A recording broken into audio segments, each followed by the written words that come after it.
Nous, leaders des jeunes en République démocratique du Congo, membres des différents partis politiques et associations, suivons de très près l'actualité dans notre pays en ce qui concerne le dossier de l'accord de joint venture signé entre le gouvernement congolais et l'entreprise Primera Group Limited qui défraie la chronique.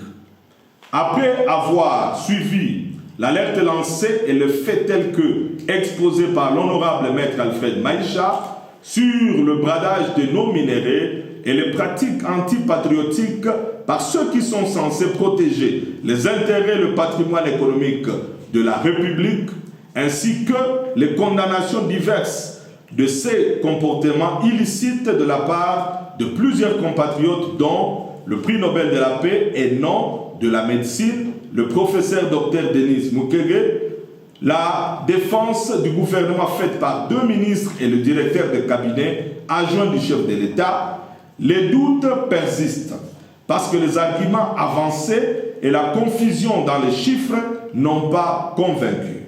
En lieu et place des preuves palpables et un argumentaire clair, nous avons plutôt assisté à des attaques contre les lanceurs d'alerte et une longue présentation de bonnes intentions. Pour nous, ce dossier est loin d'être clos et demandons que toute la lumière soit faite sur cette affaire au lieu de s'arrêter au dénigrement de lanceurs d'alerte. Nous pensons que dorénavant, le gouvernement devrait faire preuve de plus de transparence et de lucidité, de plier systématiquement à un exercice de redevabilité devant le peuple en acceptant dans un tel débat la présence des contradicteurs experts mis à pied d'égalité avec le gouvernement pour éclairer l'opinion. Les contrats devront se conformer à la loi et au devoir de transparence avant d'être signés. Car nul ne peut, par son esprit vénal et sa cupidité hypothéquer, l'avenir de générations à venir en bradant les richesses de la République. Ainsi, attaché aux valeurs républicaines et conscient de la responsabilité qui est la nôtre dans le combat pour la sauvegarde de nos ressources naturelles et la bonne gouvernance y attachée, déclarons ce qui suit. Nous exigeons du gouvernement congolais des explications supplémentaires, plus détaillées et plus claires sur ce dossier qui, dans les cas contraires, traduirait la légèreté dans la gestion des richesses nationales et exposerait de ce fait les générations futures à la précarité.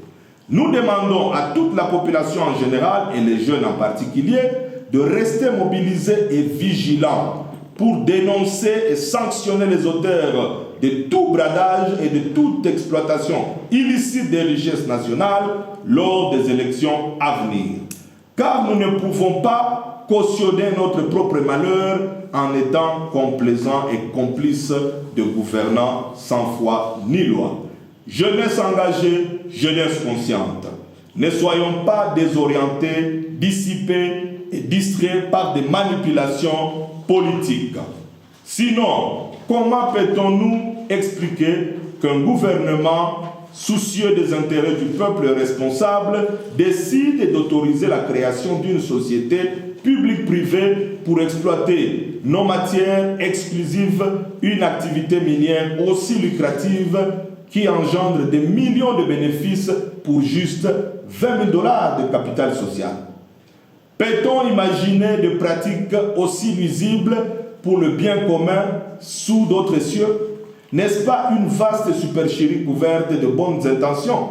Ne dit-on pas que le chemin qui mène en enfer est pavé de bonnes intentions?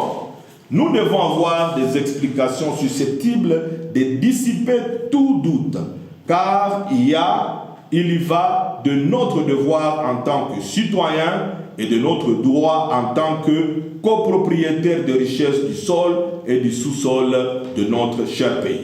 Voilà pourquoi nous rejoignons l'appel à la vigilance lancé par le prix Nobel de la paix qui fustige toutes ces pratiques et ce maquillage qui sacrifient l'avenir de notre génération tout entière.